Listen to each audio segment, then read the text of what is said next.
थोड़ा सा इंतजार बाकी है। तुम्हारी चाहत को अल्लाह की चाह बनाने के लिए थोड़ी और इताअत बाकी है। जिस आजमाइश के लिए अल्लाह ने तुम्हें चुना है उसका अभी भी इनाम बाकी है। दुआ मांगते रहो, ठीक हो जाएगा सब, क्योंकि अभी मुश्किल के साथ आसानी बाकी है।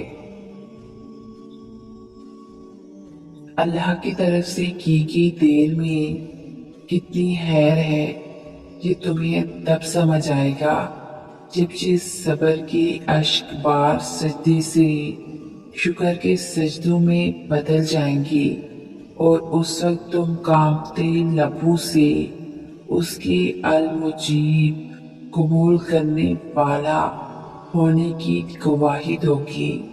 ये दिल उसकी मोहब्बत से फटने लगेगा और अपनी किस्मत पर तुम्हें रश्क आएगा।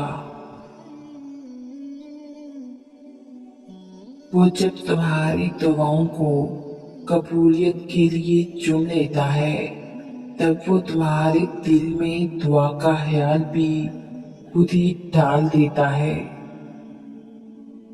अल्लाह तुम्हारे दिल में कुछ नहीं डालता सिवाय उसकी जो वो तुम्हें देने के लिए तैयार हो। जो नसीब में ना हो उसे तड़पती हुई दुआएं मुकद्दर में ले आती हैं। अल्लाह तुम्हारे ज़बान को मांगने की हिम्मत तब देता है जब वो तुम्हारी दुआओं पर राजी होना चाहता है। बस थोड़ा सा सब्र करो। इन मुकर्रर करदा आजमाइशों के बाद आपकी चाहत से आपको नवाज दिया जाएगा।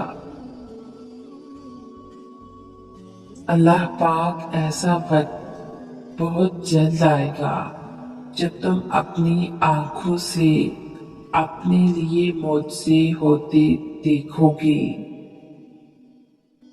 कभी कभी इंसान बेबस हो जाता है, चाहकर भी खामोश रहना पड़ता है।